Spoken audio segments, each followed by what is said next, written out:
US? Oh yes, I love Vancouver. Yeah, I mean, you spent a lot of time here, obviously, in the X-Men movies. What do you remember about those productions? Well, not just the X-Men movies. The last couple of years have been filming a bunch here too. So course, it's yeah. just, yeah, it's been an amazing time. So much going on in the city with TV and well, film. yes, and I feel at this point I should get an honorary citizenship because I've been filming in Canada so much between Toronto and Vancouver and Calgary, everywhere. Well, we would be happy to bestow that on you. Anybody want to give me a citizenship? I'm ready. First of all, as a side note, after watching that intro clip, who wants to have like an X-Men marathon now after that? Yeah. I haven't seen a couple of those in a while, and I'll just tell you a brief story. Summer of 2000, it was a sweltering hot evening in Santa Monica. I was with my family on a trip, and we were walking by the local cinema there, and X-Men was in the marquee. I said, Dad, we gotta go see this X-Men movie. I remember the animated show coming back from high school. I was 20 at the time in 2000. They were sort of like, I don't know, comic book movies weren't a big thing then. And we saw it, and the entire family loved it. It was obviously a global smash, and to me, you will always be Jean Grey, no matter how many times they revamp the character or recast it. But take us back to the early days there with Bryan Singer, because that particular movie, the first X-Men, really paved the way for what we see today with these modern tentpole franchise blockbuster comic book superhero movies. Yeah, I think that up until our first X-Men, we had seen these movies being really super glossy and over, highly exaggerated characters with costumes that were, they were amazing movies. They just weren't, the characters weren't as relatable, I think, as the comic books originally, to me at least, seemed to have portrayed these characters. And then when Bryan Singer came up with the idea of doing the first X-Men movie, and the one thing he kept repeating over and over again, he said, these are real people with real issues and real problems. They're just like you and me. They just happen to be mutants with special powers, but that's not what we want to focus on. So even in every part of the movie, in terms of costume design and whatever, he wanted to make it relatable and really go back to what I think the comic books. That's interesting. I didn't know that was the mandate sort of in the vision right from the get-go, and that's very refreshing, almost ahead of its time. Mm-hmm. And why is something like an X-Men property or a world like that so important these days when we struggle so much with diversity and inclusion? Yeah, I mean, I think that's probably the reason why for decades these comic books have been, and the movie adaptations have been so successful, and it's because it deals with all the subjects that we keep dealing with, in our daily lives. We're ostracized based on our skin color or religious background or, sexual orientation or whatever it is. It's all these differences that we have between people that, for whatever reason we have trouble accepting one another for those.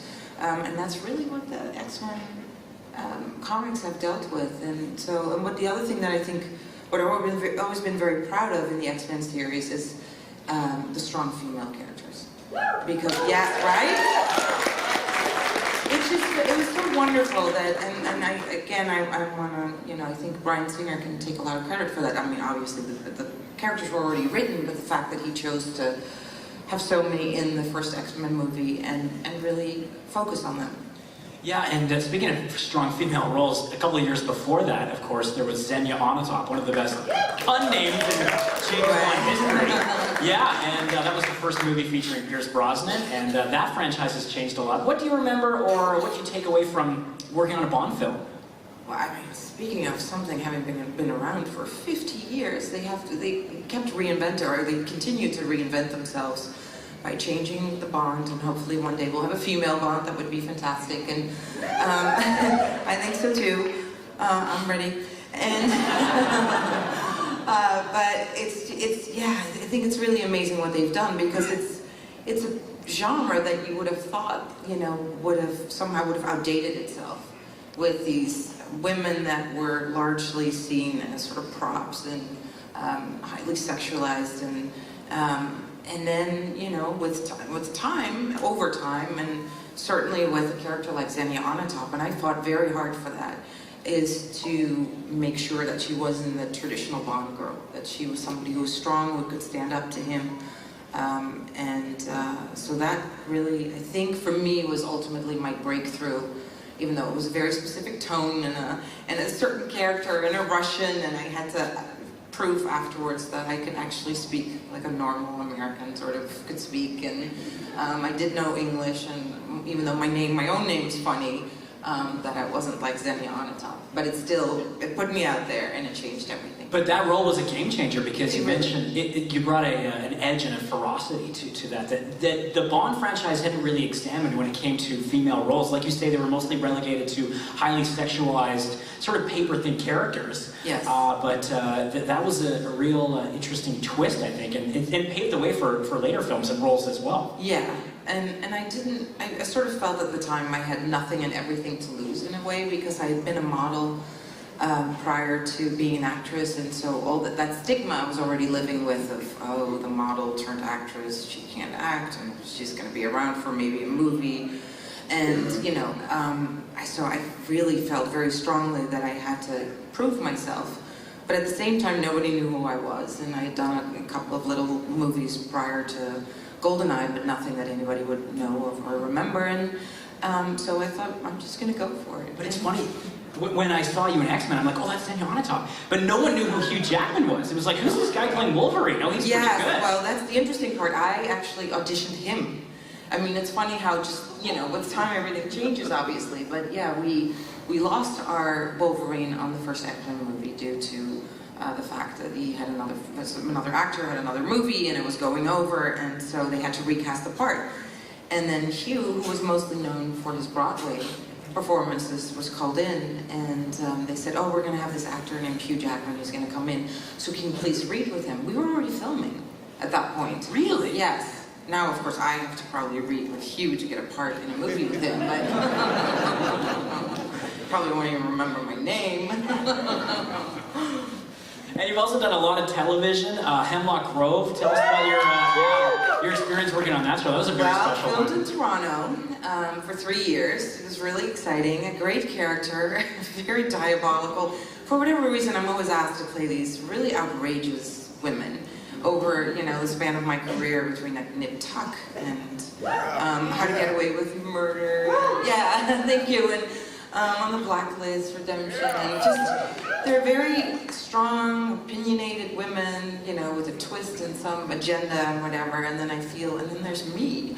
And I don't really understand what they're seeing and why, but it's fun to play these women because they're so different than I am. But yeah, like what do you look for when you see roles that come your way, or do you seek them out in a way? Like, are you looking for a specific archetype of character, or just something that really challenges you, or something that's fresh? It really depends. I mean, it depends per project, but certainly when you do episodic television making, whatever, then it's somebody you need to be able to grow with, and not somebody that after an episode or two you're like, okay, I'm bored. What can I do next? Well, yeah, and television is now, it's so legitimate, and you talk about character arcs, and there's some stuff being done in television shows that has more depth and production than your average Hollywood movie. So there's a real opportunity for a lot of seriousness for these roles to be taken on the small screen, right? Yeah, that really has changed over the years, especially now, of course, with the arrival of Netflix and HBO and other platforms where you can do episodic storytelling,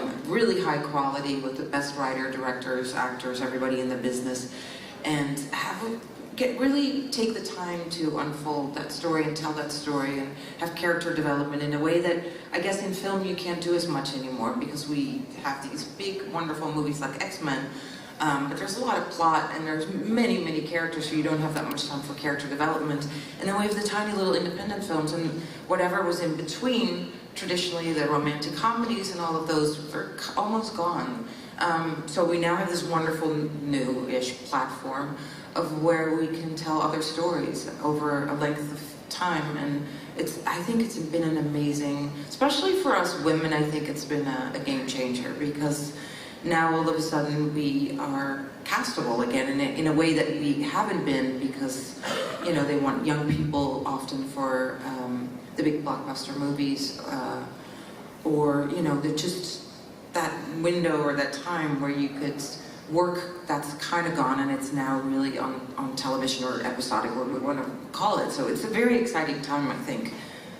And it's a great new form. It feels much more like you're reading a novel in a way, as a viewer.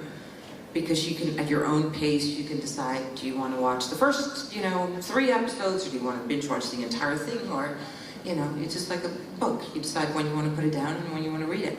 Yeah, and it's like you say, when you compare it to the average 2-hour movie, there's not going to be that much room for that much examination and the character development and the conflict and the nitty-gritty, but yeah, the shows can really spread it out like that. Now, you're a multifaceted performer. You also are a screenwriter, director. Do you do writing these days, or are you mainly focused on acting? It's been a little bit of everything. I mean, obviously, I've only directed one movie, Bringing Up Bobby, and then since then I've written, adapted novels, done some writing, and then for whatever reason, because of my career and how discombobulated that gets with traveling and not having a good rhythm, the past 6 months I haven't really written in the way that I wanted to, so I started doing little art projects instead that are more, that I can do in a certain specific amount of time, and I don't have to, because with writing I find you really just need to dedicate yourself to it, and you can't just do it between takes or between projects as much. You need to hole up in the log cabin for 6 months and pen away at it, right? I know, that sounds a little scary. I don't know if I would survive that, but I'm scared. Now talk to us about, if you can, some of the upcoming projects that you have that you're involved in, because you're still very busy. Yeah, I'm trying to be. It's been fun. Earlier this year we shot Blacklist Redemption, but we did not get picked up for another season, so that's done. I did make an appearance on the actual Blacklist that hasn't aired yet, so you'll be able to see that. I did a movie with Cuba Gooding Jr. and Cuba directed it. It's called Louisiana Caviar. And I am virtually unrecognizable because I have tattoos everywhere.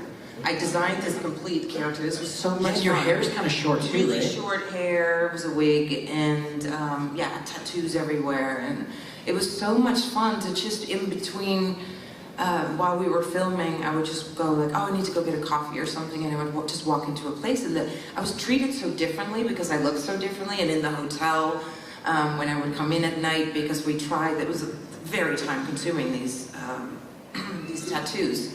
So we tried to see if we could preserve them overnight.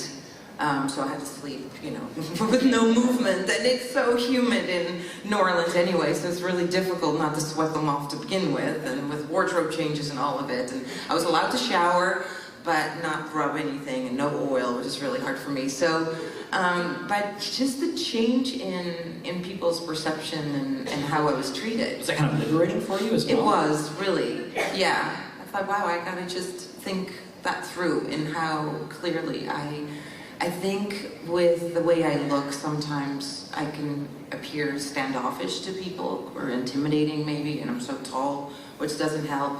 Plus you're the Phoenix. I'm the Phoenix, but not everybody would know that. But yes, there's that.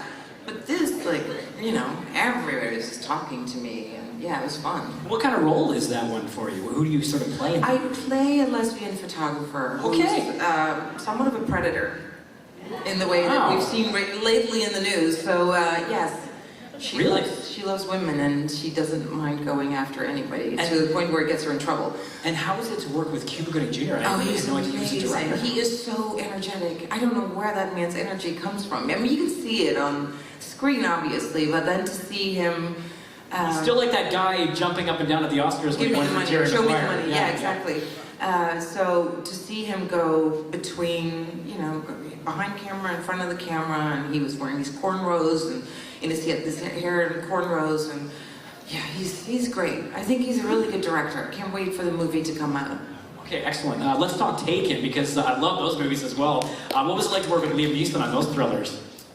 Yeah, that was really the reason why I ended up taking that part, because we all have seen the people who've seen the movie, we all know it's not a very big character in the film, but it was a no-brainer to me. I thought, I can work with Liam Neeson, yes? Yeah, and the second one, you actually had a lot more to do. I felt like you were more... Yeah, and then the third one, they killed me. But as it goes. They always want to kill me, no matter what I do. They find a way to kill me, and then I'm like a cockroach. I just keep coming back, Every single time. It's like, Jean Grey dead? I don't care. I'm coming back as Phoenix. Phoenix dead? I don't care. I'm coming back in the Wolverine movie in dream sequences. Can't get rid of me.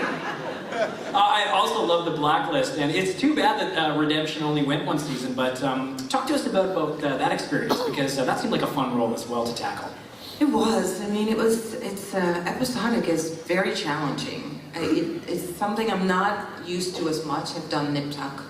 I've done How to Get Away with Murder, worked with them, and Blacklist, Redemption, but it's just, I'm a perfectionist, and so it's really hard for me to go like, okay, so I have to learn all of these lines, and I have about 3 minutes to do it, and we're gonna change the dialogue on the spot. And so that part of working is not something I'm as comfortable with, because I want my time, and I want to live with the character, and then I want to, really just think it through and analyze it and do whatever, and that you don't get that time in television. You just have to be, especially when it comes to network, like Blacklist, it goes fast. And we got changes constantly. I mean, I would wake up at 3 o'clock in the morning going, what has changed? Oh, everything's changed. And then by 6 o'clock in the morning, like, oh wait, it changed again? And then I spent the entire night memorizing lines, and then by the time I got to set, I was so tired I could barely say any lines. So probably, I've learned my lesson. I think it's probably better to just try to get the sleep and then do the best with what you can. But it's a different way of working. I like the pace when you're on set and you work and you're filming and you don't have to sit around and wait. Because I remember when I came back for X-Men Days of Future Past, I was filming something else in Canada, and they were shooting in Montreal, and they'd asked me to come back for the one scene. And the film I was doing was a little indie, and then when I came to set, I just remember looking around and I go, what are we waiting for? What is happening here? And I guess everybody was so used to that pace, but when you go to an independent film or television, it's such a different pace that it was like watching paint dry, because it's so much slower. They have 5 months to shoot an entire film, and on an indie you have 20 days or something to do it, and in episodic television you get 8 days to do an hour. And then when you have that downtime, is it hard to continue that momentum as a performer, because you sort of have to be in the zone, right? And then you can quickly lose grasp of the character. You do, especially I just remembered when you showed that clip of me and Hugh and I in the laboratory, when I said, please kill me.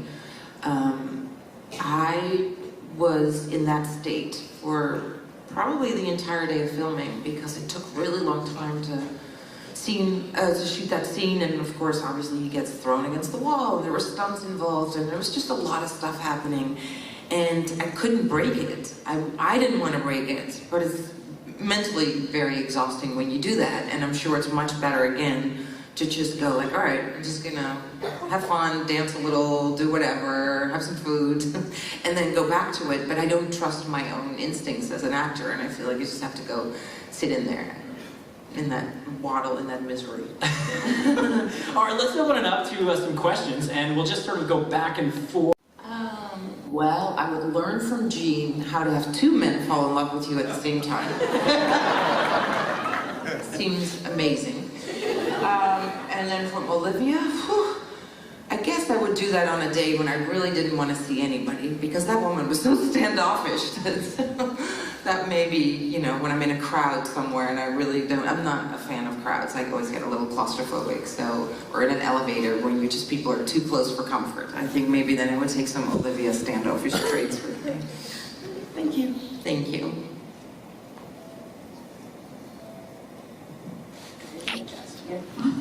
Hi, my question for you is, what was your favorite memory from filming the X-Men movies?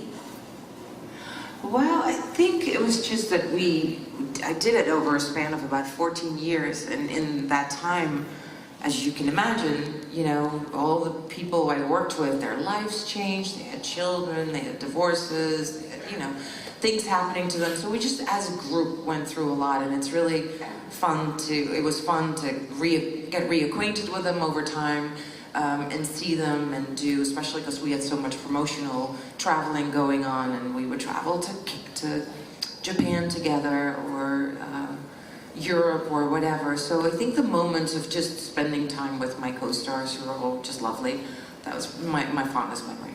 That's awesome. Thank you so much. Thank you. All right, let's take a couple of questions from over here. Go ahead. Hi, I was just wondering if you could talk about your experience working on House on Haunted Hill and remaking a classic horror movie.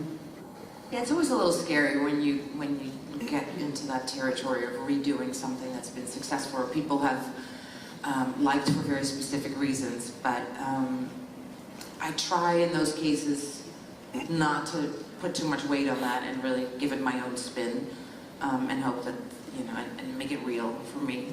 But it was, it was a great cast again, really great cast. And a fun project to work on. I had a really good time. Thank you. Thank you. All right, one more question from over here.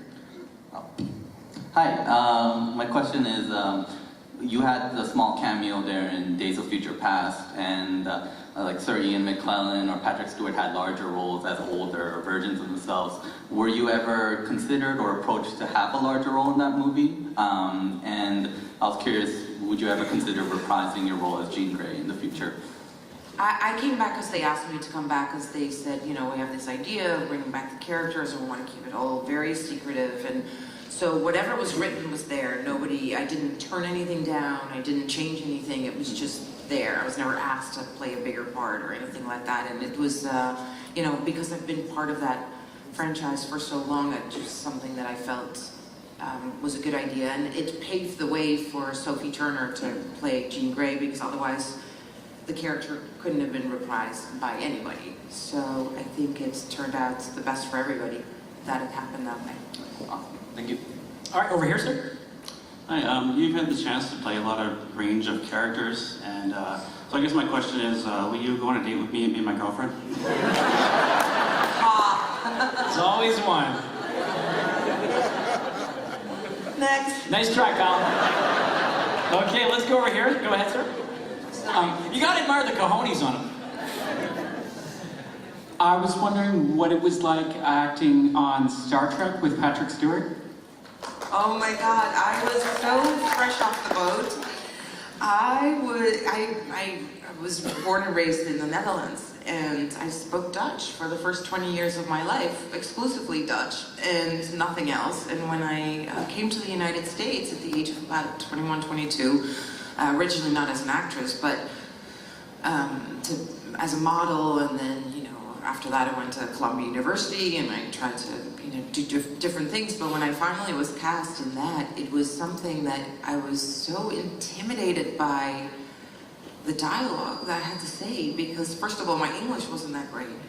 And then I had to say all these weird things that, make sense in the Star Trek world, but they make no sense in my world. So that, again, with last minute changes where on the doorstep in the morning, I'm like, oh no, I have to memorize these lines again. It's this, it was a good introduction into television. But such an amazing episode. It's, Kamala, the perfect mate. It really was something that I'm proud that I did it, and I was new to acting, fairly new, and I'm sure if I watch it back now, I'll be like, oh, no, let's take an acting lesson together. Let's go make some changes here. But I mostly was struggling just to say the lines and sound only like a half a foreigner at that point, which was okay, because I was Kamala. I was from outer space someplace, so it's good. All right, one more from over on this side. Hi, Famke. Hey. I was curious to know, with X-Men: The Last Stand being kind of a controversial film, do you and your co-stars talk about it, or do you guys think about the other film work that you do? How was X-Men: The Last Stand a controversial film? It was kind of divided when people saw it, as far as I know.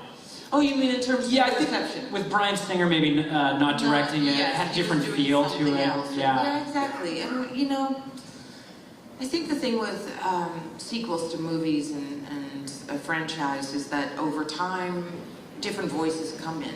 They do come in, and some movies are liked better than others. Even some movies that Bryan Singer directed were liked better than the other ones that he did. It's hard to keep it one voice consistently, and there are always going to be films that stand out as better ones than other ones. So I think for me, it was personally a great experience just because I got to enter, partly at least, into Phoenix and Dark Phoenix. So I had some really interesting stuff to do in it.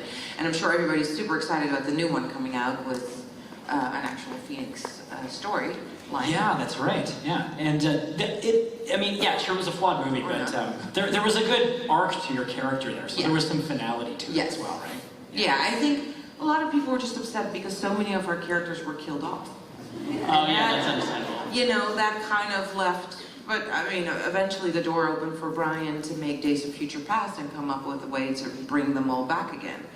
But that's probably not. I don't think anybody was ready for Xavier to go. Right? That's why they brought him back to play the older versions. So yeah. Okay, over here, sir. Go ahead. Hi. I really liked your role in How to Get Away with Murder. So I was just wondering if. Thank you. I was wondering if it was challenging for you to play a lawyer and if you would be reprising your role. Everything's challenging for me, trust me. I'm just, you know, somebody born in another country speaking a different language, and so everything that I do feels different and a challenge for me in a very exciting way. It just, I don't think I would have liked my life as much if it hadn't had these enormous challenges and hurdles and things in it. But that one was another one. I mean, here I was paired with such an incredible actress that it was, Viola Davis. Viola Davis, speaking of, you know, in being intimidated. I mean, what a powerhouse that woman is. So you just, you know, you just do the best you can. You go like, I'm just gonna go do this thing. I can play a lawyer, I can be opposite Viola Davis, and I'm gonna make this work. I'll figure it out. So that's kind of the way I live my life, is I'm scared, I'm intimidated, and then I just hurl myself off the top of the mountain and hope for the best. Okay, thanks. All right, over here, another question. Hello, Fem. Just wanted to know, what was your favorite swear word? My favorite what? Swear word. In life? Yes.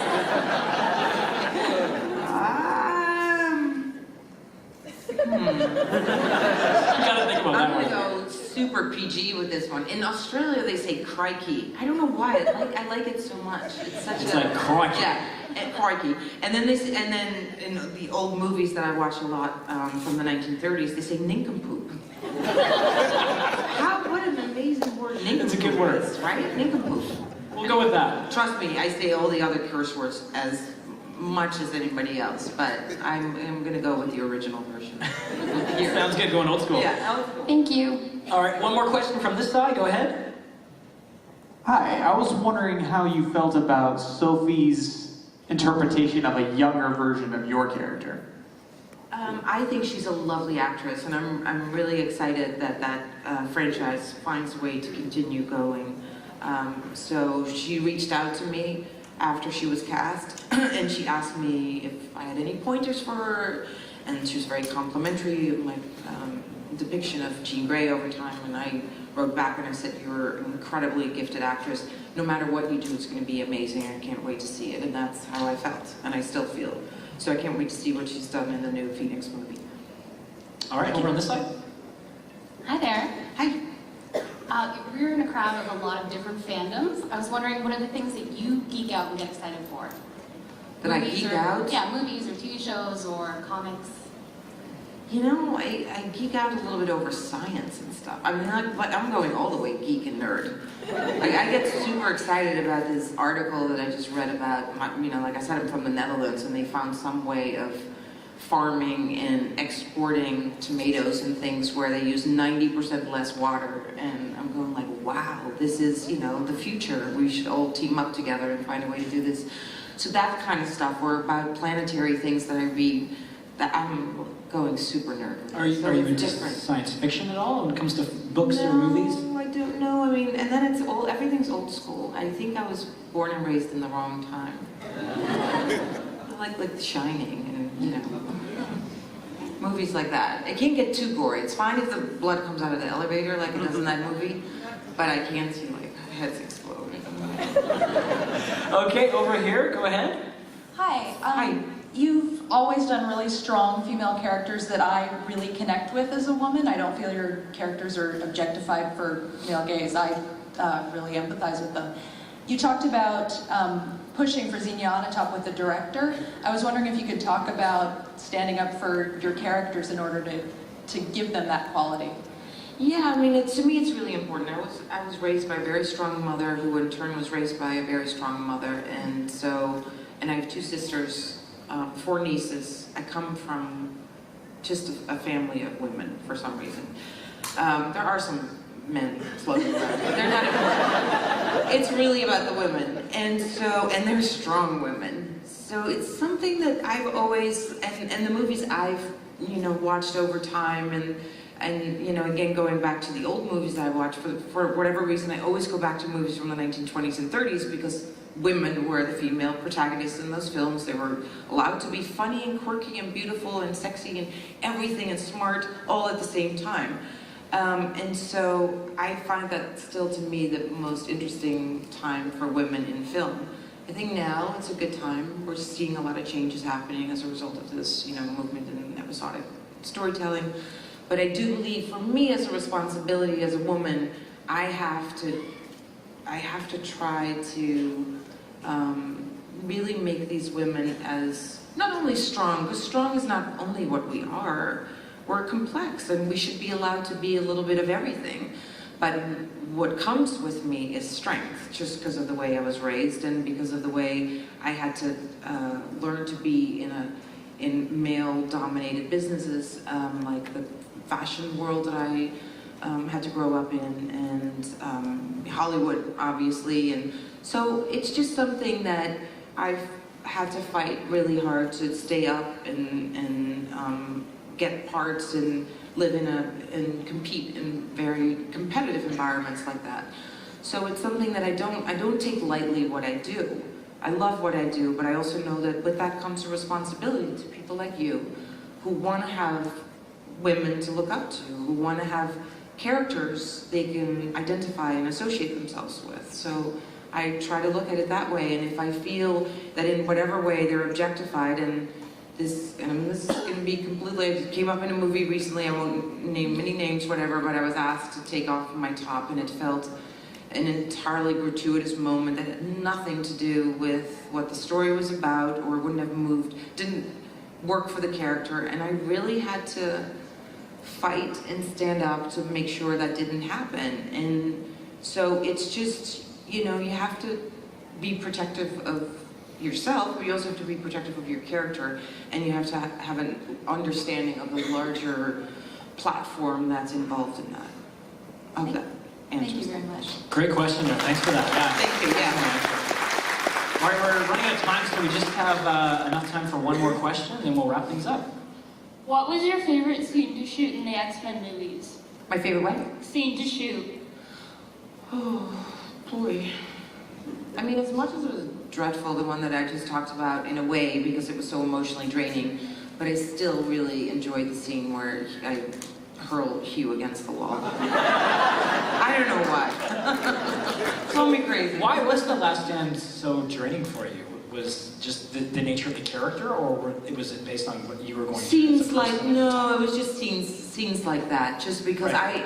When the script initially, when I first read it, I said to the writers, I said, wouldn't it be great if instead of she's Jean Grey in one moment, and then another scene we see her as the Phoenix, how about it's something that, in almost a schizophrenic way, she goes between the two, and it overtakes her. And they really liked the idea, but it was not easy to execute as an actor to do that. Yeah, you couldn't really have the unbridled sort of fun and adventure like the first 2 movies. No. It was like, yeah, No, there was no like, oh, like you guys all having fun at lunch, and I'm just sitting there like listening to really depressing music, and bawling my eyes out. All right, I'll just leave you with this, and I just want to get your comment. I'm not getting into the details, but there's obviously a sea change going on in the Hollywood industry, and I think it's long overdue. So for a young woman who wants to get involved in acting, get to Hollywood, what would you say to her right now in terms of advice? What would you pass on based on your experiences and the major long overdue changes that are happening right now in the mechanics of the business? You mean talking about sexual harassment and all that? Yes. I think you should never be ashamed. You should always feel strong, and when something doesn't feel right, just speak out and talk to people. I think what happened and what we've seen happening is that so many people were so scared to speak out for fear of not working again, for fear of these powerful people who abuse, that power and put them in incredibly uncomfortable situations. And so I think hopefully what we're learning from this is that there's no more tolerance for us, and there isn't any more tolerance for this, because everybody's scared, as they should be. It never should have happened in the first place, and I'm so grateful it's coming out now, and I'm proud of all the women and men who are coming forward, who've been put in these compromised situations. I hope this continues happening and it opens dialogue for what is acceptable behavior. And obviously this is only not true in the film business in Hollywood. This is true for every business, because women have been treated that way for so long. So it's just coming to light, and the fact that it's coming to light in a business like Hollywood is good, because it becomes very public. If it had come forward about, a case of somebody working at McDonald's or something, it probably wouldn't have gotten as much press, even though it should have, but it wouldn't have probably. The fact that it's coming out in Hollywood in such a, in a field, a business where people are constantly, out in the spotlight and everything is dissected that they do, it really has opened this as a dialogue for all of us to question our own behavior, what is acceptable and what is not acceptable. So, don't put yourself, if you can, in a compromised situation. When you find yourself in a situation you're uncomfortable with, get out of it, speak to somebody, speak your truth, don't be afraid, because you're not alone. I mean, that's what we've learned. We're really not alone in any of these cases. So many of us have dealt with this. Thank you so much for spending some time with us. Famke will actually be doing a signing session right now, and then she will be doing some photos at 4:45. So yes, and this is my last day here, so if you want anything, today's the day. There you go. Give it up for Famke Janssen. Thank you. Thank you. And if we can, everyone just exit to your left through those doors. Thank you very much. We will see you